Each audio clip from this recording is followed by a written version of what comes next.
এতদিন ধরে সন্দীপদের চ্যানেলটা দেখেছি, কখনো কিন্তু মনে হয়নি যে সন্দীপের ওয়াইফ সে খুব কষ্টে আছে, সে খুব দুঃখে আছে, সে অত্যাচারিত, কখনো দেখে মনে হয়নি। কিন্তু এখন যে সন্দীপের ওয়াইফ, প্রাক্তন ওয়াইফ যেইভাবে আছে দেখে মনে হচ্ছে ভেতরে ভেতরে কিন্তু কষ্টে আছে, কিছু একটা ভেতরে চলছে। ওর ওর যে মন ভালো নেই সেই ছাপটা কিন্তু ওর পুরো মুখের উপরে প্রকাশ পেয়েছে যে ও ভালো নেই। ও যেই ডিসিশনটা নিয়েছে সেই ডিসিশনটা ওর পক্ষে একদমই ঠিক হয়নি। তখন সেই মুহূর্তে ও নিয়ে ফেলেছে চারিদিক থেকে সেই রকম ও শুনছিল, সেই রকম শুনছিল, সেই রকম শুনে ও তাদের মতন করে ডিসিশনটা নিয়ে নিয়েছে। কেননা বুদ্ধি তো মেয়েটির একদমই ছিল না, বুদ্ধি মেয়েটির একদমই ছিল না। আর সেই সবেরই কিন্তু যারা ওর আশেপাশে ওই টাইমে ছিল তারা সেই জিনিসটাকে ভালোভাবে কাজে লাগিয়ে ওর মগজটা ধুলাই করে ওকে একদম তার যে পরিবার থেকে আলাদা করে নিয়েছে। তো সত্যি এই যে তখন শুনতে পেয়েছি বা এখনও শুনছি যে এই 5 বছরের বিবাহিত জীবনে ও একদমই ভালো ছিল না, ভীষণভাবে অত্যাচারিত ছিল। যার ডেলি ব্লগ দেখাচ্ছে সেখানে অভিনয় করাটা কিন্তু মানে অতটাও সহজ না। কখনো না কখনো কিন্তু তার অভিনয়ের মাধ্যমেও যে সত্যিটা ভেতরে আছে সেটা কিন্তু বেরিয়ে আসবেই। আমাদেরই হয়তো কোনো কারণে মনটা ভালো নেই, হয়তো কোনো কারণে মনটা ভালো নেই, তখন কিন্তু আমরাও দুজনকে দেখলেই বুঝতে পারি যে কি হয়েছে। আমার হাজব্যান্ডেরও যদি অফিসে কোনো প্রবলেম থাকে, সে যখন সারাদিন পর বাড়িতে ফেরে তখনও কিন্তু দেখে বুঝতে পারি কি হয়েছে, আজকে তোমার কি হয়েছে, অফিসে কোনো প্রবলেম হয়েছে, বা আমারও কোনো কারণে মনটা ভালো নেই, সেও কিন্তু এসে আমায় জিজ্ঞেস করে মুখটা এরকম কেন, কি হয়েছে। তাহলে এইটা যদি বুঝতে পারি বা বোঝা যায়, আমার অপর দিকের লোকটাও যখন সে বুঝতে পারে যে আমারও মনটা ভালো নেই, কিছু একটা হয়েছে, তখন এদের যখন আমরা দেখতাম প্রত্যেকটা দিনের ভিডিও এত বছর ধরে, তখনও কিন্তু আমরা বুঝতে পেরেছি যে এদের মধ্যে কোনো সেই রকম প্রবলেম নেই। হ্যাঁ, এবার সংসার করতে গেলে দুটো বাসন পাশাপাশি থাকলে যেমনি টুকটাক আওয়াজ হয়, 4টে মানুষ মিলে সংসার করতে গেলে সেখানেও কিন্তু সংসারে কিছু না কিছু নিয়ে অশান্তি হবে। এটা কিন্তু কোনো মানে লুকিয়ে রাখার ব্যাপার না। আর এটা যদি কেউ বলে যে না এইরকমও কোনো কিছু হয়নি, তবে কিন্তু পুরো মিথ্যে কথা। যত ভালোই হোক না কেন শ্বশুর বাড়ি, সংসারে কিন্তু অশান্তি হবেই। কেউ যদি বলে যে আমার শাশুড়ি একদম মায়ের মতন, এটা কিন্তু পুরোপুরি মিথ্যে কথা। একদম মায়ের মতন শাশুড়ি হয় না, এটা হয় না। যারা বলে তারা কিন্তু সেখানে কিছুটা ঢেকে চেপে রেখে তারপরেই বলে। তো যাই হোক, সেই রকমটা ওটা মেয়েদের মেনে নিতে হবে মন থেকে যে না, ওটা হয় না। আমি বাপের বাড়িতে যেটা আমি পেয়ে এসেছি, মায়ের কাছ থেকে যেটা আমি পেয়ে এসেছি, শ্বশুর বাড়িতে শাশুড়ি মায়ের কাছে আমি সেটা এক্সপেক্ট করব না, এটাই ভাবতে হবে। কিন্তু এইখানে যদি সেই মেয়েটি মনে করে যে না আমি ওখানেও যেমন পেয়েছি এখানেও আমি তেমন পাবো, এইটা মনে করে জীবনটা শুরু করতে গেলেই কিন্তু নানান দিকে নানান হোঁচট খেতে হবে, মনে বড় কষ্ট আসবে।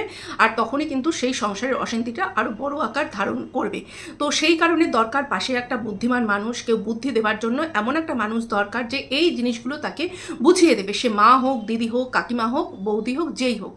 তো এই মেয়েটির সেই রকম কিন্তু কোনো কিছুই হয়নি, এ সেই ভালো বুদ্ধিগুলো পায়নি। এ হয়তো যখন বাপের বাড়িতে গেছে তার এই সংসারের টুকিটাকি ব্যাপার নিয়ে যেই অশান্তিগুলো শাশুড়ির সঙ্গে হয়েছে সেইগুলো বলেছে, তারা হয়তো সেখানে আরও বেশি করে তিলির জ্বালিয়ে দিয়েছে। তো সেটা যাই হোক, সেটা কোনো কারণে মিটেও গেছে, আবার যখন সেখান থেকে বাড়ি এসছে মিটেও গেছে সেই সব ব্যাপার। সেই রকম বড় পরিমাণে কিন্তু আমরা কখনোই দেখিনি যে এদের মধ্যে অশান্তি লেগেছে। আর সত্যি কথা, সন্দীপের মাকে দেখেছি যে নিজের হাতে সমস্ত কিছু করতো। এখন সন্দীপ যেই কাজটা করে, তবুও সন্দীপকে আমি দেখেছি অনেক কিছু করে, অনেক কাজ করে, মানে ক্যামেরা করা থেকে শুরু করে ঘরেরও অনেক রকম অনেক কাজ করে। কিন্তু এই মেয়েটি যখন ছিল শ্বশুরবাড়িতে, সে কিন্তু শুধুই মাত্র ক্যামেরা নিয়েই তার কাজ ছিল। ক্যামেরা হাতে করে শাশুড়ি এই করছে, শ্বশুর এই করছে, ছেলে এই করছে, এইগুলোই সারাক্ষণ দেখিয়ে গেছে। হ্যাঁ, সন্ধ্যের দিকে একটু তার শখ পূরণ করার জন্য টুকটাক যেটা হয় সেই খাবারটা সে বানিয়েছে। কোনোদিন এগরোলটাই সে বেশি বানিয়েছে। এই হয়েছে ব্যাপার। এই যে ঝগড়া অশান্তি, পরে আমরা যেগুলো শুনলাম যে এই রকম পরিমাণে ঝগড়া হতো, মানে অশান্তি হতো, ওকে এই রকম পরিমাণে অত্যাচার করা হতো, সেইগুলো আমরা সত্যিই দেখিনি। আর এইগুলো যদি হতোই, ওর কিন্তু আরও আগে এটা সবার সামনে নিয়ে আসা উচিত ছিল বা বলা উচিত ছিল যে এইগুলো তার সঙ্গে হচ্ছে। তো নমস্কার বন্ধুরা, কেমন আছো সবাই? আশা করি সবাই খুব ভালো আছো, আমিও ভালো আছি। চলো এবার ভিডিওর আরও গভীরে প্রবেশ করা যাক। আজকে আমি কিছুক্ষণ আগে রিম্পার একটা ভিডিও দেখলাম। ভিডিওটা দেখে আমার সত্যিই খুব ভালো লেগেছে, একদম আমার মনের কথাগুলো বলেছে। আমি বিশেষ করে আমি কোনো সংসার ভেঙে যাক, সংসারে কোনো মেয়ে খারাপ থাকুক, কোনো স্বামী খারাপ থাকুক, বিশেষ করে তার সন্তানটা খারাপ থাকুক, এটা আমি একদমই চাই না, মন থেকে আমি চাই না। জানি না, এটা আমার যে কোনো সম্পর্কই আমি দেখি যে বাবা মার সঙ্গে এরকম কিছু হচ্ছে, তখন আমার মনে হয় সেই সন্তানের ওপর দিয়ে যেই জিনিসটা যায় সেটা আর কারোর মধ্যে দিয়ে যায় না। সে মানে তো সেই কারণেই আমি চাই সমস্ত সন্তান তার বাবা মায়ের সঙ্গে সুখী থাকুক, ভালো থাকুক, সমস্ত সন্তান। তার আগে একটা ছোট্ট করে তোমাদেরকে আপডেট দিয়ে যাই। কিছুদিন আগে যে সমকামী কেসটা হয়েছিল, যে মা তার সমকামীর সঙ্গে মিশে যে বাচ্চাটাকে শেষ করে দেওয়া হয়েছিল, এই কোন্নগরের ঘটনাটা, সেটা নতুন আপডেট হলো। এই পুলিশের জেরার সামনে পড়ে এতদিন ধরে কিন্তু চুপচাপই ছিল, এতদিন ধরে তাকে কিচ্ছু তার মুখ থেকে বের করানো যায়নি, সে কিচ্ছু স্বীকার করেনি। এমনকি সে চেয়েছে তারা দুজনকে একসঙ্গেই যাতে রাখা হয়, একই ঘরে যাতে রাখা হয় তাদের দুজনকে, মানে একই সেলে রাখা হয়, আর তারা বিরিয়ানি চাউমিন এইসব খেতে চেয়েছিল। কিন্তু এখনকার যে আপডেট সেটা হচ্ছে পুলিশের জেরার সামনে পড়ে মা ভেঙে পড়েছে, কান্নায় ভেঙে পড়ে তার যে সঙ্গিনী ছিল, যে সমকামী সঙ্গিনী ছিল, তাকে কষিয়ে ঠাটিয়ে এক চড় মেরেছে, আর সে সমানে কান্না করছে। তার মানেটা কি? তার মানে তার ভেতরে মাতৃত্ব বলে কিছু একটা এখনও আছে, সেটা ওই পরকীয়ার জন্য, মানে সমকামী মহিলার সঙ্গে পরকীয়ার জন্য একটা জায়গায় চাপা ছিল, সেইটা চাপা ছিল। এখন যে সে ফিল করতে পারছে যে সে কি অন্যায় করেছে, তার জন্য সে সহ্য করতে না পেরে তার সেই সঙ্গিনীকে ঠাটিয়ে এক চড় মেরেছে। তো এই রকমই আজকে রিম্পার ভিডিওটা দেখে আমার মনের কথাটা রিম্পা বলেছে। আমি অনেক দিন ধরেই ভাবছি যদি এইরকম হয়, কোনো মিরাক্কেল হয়, ওরা যদি আবার এক হতে পারে। কিন্তু আবার ভাবছিলাম এই যে কোর্ট কেস ব্যাপারটা হয়ে গেছে, এইটা হয়ে যাওয়া মানে কিন্তু এদের এক হওয়াটা মানে অতটা সহজ হবে না। যদি কোর্ট কেসটা না হতো তাহলে কিন্তু এক হওয়া যেত। এইখানে যখন সোমনাথ আর মন্দিরার ব্যাপারটা হয়েছিল, তখনও আমি সব সময় চেয়েছিলাম যে ওরা আবার এক হয়ে যাক, কোনো একটা এমন কিছু হোক যাতে ওরা আবার এক হয়ে যাক, বাচ্চাটা মা বাবা দুজনকেই পাক। বাচ্চাটার মুখের দিকে তখন তাকানো যাচ্ছিল না, এমন মানে সত্যি বাচ্চাটা ভীষণ ম্যাচিওর, মন্দিরার মেয়ে ভীষণ ম্যাচিওর, তাকানো যাচ্ছিল না বাচ্চাটার মুখের দিকে। যাই হোক, ভগবান মুখ তুলে তাকিয়েছে, তারা আবার এক হয়েছে, বাচ্চাটা মা বাবা দুজনকেই পেয়েছে, সঙ্গে ঠাকুমা দাদু। এই ঘটনার আগে ঠাকুমা দাদু কাছে যতটাও মানে আদর ভালোবাসা বা যাওয়া আসাটা ছিল না, এই ঘটনার পরে কিন্তু সেটাও হয়েছে। তো এই ক্ষেত্রেও আমি কিন্তু সবসময় চাইছিলাম যে কোনো একটা কিছু হোক, এই মেয়েটির মনে মাতৃত্বটা জাগাক, যে এর একটি ছোট্ট বাচ্চা শিশু আছে, সেই শিশুর কথাটা মনে করে অন্তত সে তার ভুলটা বুঝতে পারুক, আবার সে স্বামীর ঘর করতে যাক। ওর চোখ মুখ দেখে বোঝা যাচ্ছে যে ওর ভুল হয়তো বুঝতে পারছে, ও যে ভুলটা করেছে, ওর আশেপাশের লোক যে ওকে মগজধোলাইটা করেছে, ও সেটা মনে হয় বুঝতে পারছে। সব থেকে মানে ওর বাবা মাকে আমি বলবো, আপনারা প্রচণ্ড ভুল করে ফেলেছেন, প্রচণ্ড পরিমাণে ভুল করে ফেলেছেন, যে আপনার মেয়েকে এমন কিছু মানুষের সংস্পর্শে আসতে দিয়েছেন, এমন কিছু মানুষের সঙ্গে যোগাযোগ করার ব্যবস্থা করে দিয়েছেন, যে তারা তাকে আরও বেশি পরিমাণে ব্রেনটা মগজ ধোলাই করতে পেরেছে। তার ফলে কিন্তু আরও বিষয়টা আরও জটিল থেকে জটিলতর হয়ে গেছে। তো এখনও যদি ও আবার আসতে চায়, ও যদি ক্ষমা চেয়ে নেয়, ও যদি কোর্ট কেস সমস্ত কিছু চেয়ে নিয়ে স্বামীর সঙ্গে ঘর করতে চায়, আমি বলবো তাহলে আমি সন্দীপের কাছে স্পেশালি রিকোয়েস্ট করব যে ওকে ক্ষমা করে দিয়ে আবার স্বীকার করে নেওয়া হোক। কিন্তু তার আগে ওকে অবশ্যই ও যেইগুলো করেছে, ওকে অবশ্যই সেগুলো ক্ষমা চেয়েই আসতে হবে। আর অনেকেই বলে যে সন্দীপদের তরফ থেকে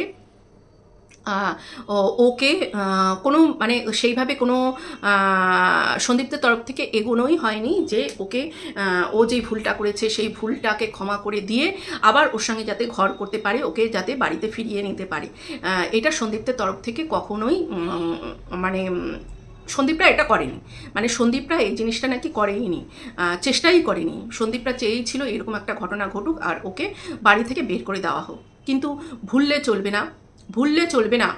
সন্দীপকে এমন একজন ফোন করে বলেছিল যে বাচ্চার জন্য অন্তত ওকে ক্ষমা করে দেওয়া হোক। আর তার ফলেই কিন্তু সন্দীপ যে ফোন করেছিল সেই প্রথম দিকে ফোন করে ওকে বলেছিল যা হয়েছে হয়েছে, ছেলের জন্য জানি ও সেই সবগুলো ভুলে গিয়ে আবার যেন ফিরে আসে, যা হয়েছে হয়েছে সেই ঘটনা সন্দীপও ভুলে যাচ্ছে, ও জানি ভুলে গিয়ে আবার ফিরে আসে, ওরা জানি যেন আবার সংসার করতে পারে। কিন্তু ও তারপরেই একটা কি ভিডিও দিয়েছিল, ও ভিডিও দিয়েছিল যে আমাকে ফোন করে এখন ডাকছে কেন, আমার মুখ না দেখালে কি টাইলস বসবে না, এগুলো ভুলে গেছো। আর এটা বলি যে সন্দীপকে যে বুঝিয়েছিল সে হচ্ছে পারিবারিক জোন বলে তোমরা চেনো তাকে, প্রিয়া, শিবপ্রিয়া বলে, যে ও এখন ভিডিও দেয় না, ও সন্দীপকে নিজের ভাইয়ের মতন দেখে। সে কিন্তু সন্দীপকে বলেছিল যে তোমার ছেলের জন্য অন্তত ওকে ফোন করো, ওকে ফোন করে ওকে আবার ফিরে আসতে বলো। তাহলে সন্দীপ কোথায় চেষ্টা করেনি? সন্দীপ তো চেষ্টা করেছিল। সন্দীপ তো কোথায় চেষ্টা করেছিল? একই সমস্ত কন্ট্রোভার্সিদের কিন্তু একটা ট্যাগ লেগেই গেছে যে কন্ট্রোভার্সি যারা করে তারা সংসার জুড়তে জানে না, তারা চায় সংসারটাকে ভেঙে দিতে। সে যে যাকে সাপোর্ট করে সেই রকমভাবে সন্দীপকে যারা সাপোর্ট করছে তারাও নাকি চাইছে সন্দীপের সংসারটা নষ্ট হয়ে যাক, এদিকে গামলাকে যারা সাপোর্ট করছে তারাও চাইছে যে সংসারটা নষ্ট হয়ে যাক, যেই ফোকলার সঙ্গে গেছে তার সঙ্গে ঘর করুক। তো আমার মনে হয় যে দুই তরফের সবাইকে এক হয়ে আমার উচিত যে এদের সংসারটা জুড়ে দেওয়া। কে বলে যে কন্ট্রোভার্সি ক্রিয়েটাররা সংসার শুধু ভাঙতে জানে? আমার মনে হয় প্রত্যেকের দেখানো উচিত যে কন্ট্রোভার্সি ক্রিয়েটাররা সংসার জুড়তেও জানে। কন্ট্রোভার্সি ক্রিয়েটারদের কপালে যে ট্যাগটা লেগে গেছে, যদি চাও তো ট্যাগটা এখন তোলার সময় এসেছে। সবাই মিলে যদি একই সুর গাওয়া যায় যে এরা আবার সংসারটা শুরু করুক, অন্তত বাচ্চাটার কথা ভেবে। কেননা কোনো ভাঙা জিনিস দেখতে কিন্তু ভালো লাগে না, কোনো ভাঙা জিনিসই দেখতে ভালো লাগে না। সেই জোড়া একটু দাগ থাকবে, একটু দাগ থাকবে, কিন্তু সেটা যত দিন যাবে সেটা কিন্তু ঠিক হয়ে যাবে। আস্তে আস্তে সেই জায়গাটা কিন্তু আবার নতুন করে প্রলেপ করে সেটা ঠিক হয়ে যাবে। সন্তানের জন্য বাবা মা তো কত স্যাক্রিফাইস করে, কত রকম কত স্যাক্রিফাইস করে। এইটুকুনি স্যাক্রিফাইস কি বাবা মা করতে পারবে না সন্তানের জন্য? তো রিম্পার ভিডিওটা আমার সত্যিই ভালো লেগেছে। আমার এই ভিডিওর সঙ্গে হয়তো অনেকেই সহমত হবে না, না হওয়াটা বাঞ্ছনীয়, না হওয়াটা বাঞ্ছনীয়। কেননা এই গামলা যা করেছে সবাই কিন্তু ভাববে যে এ যদি ফিরেও আসে এ হয়তো এইরকমও করবে, এইরকম আবারও করবে। কিন্তু তবুও আমরা যদি একটু মাতৃত্বের দিক থেকে ভাবি, সন্তানটার কথার দিক থেকে ভাবি, তাহলে মনে হয় না যে এরা আবার এক হয়ে যাক? একটা সংসার ভাঙতে দেখে ভালো লাগে না। ওর ওই বাপের বাড়িতেও যেই ব্লগ করছে তার মধ্যেও কোনো প্রাণ নেই, কোনো প্রাণ নেই, প্রাণবন্ত ভাব নেই। এখানেও সন্দীপ দেখাচ্ছে, দেখানোর চেষ্টা করছে, অনেক রকমভাবে সুন্দর করে দেখানোর চেষ্টা করছে, কিন্তু এখানেও কোনো একটা কিছু কিন্তু ফাঁকা আছেই, ফাঁকা আছে। আর সত্যিই চাই না কৃষাণু কোনো সৎ মা পাক বা কোনো সৎ বাবা পাক। আজকের মতন এই পর্যন্তই। ভালো থেকো, সুস্থ থেকো, টাটা বন্ধুরা।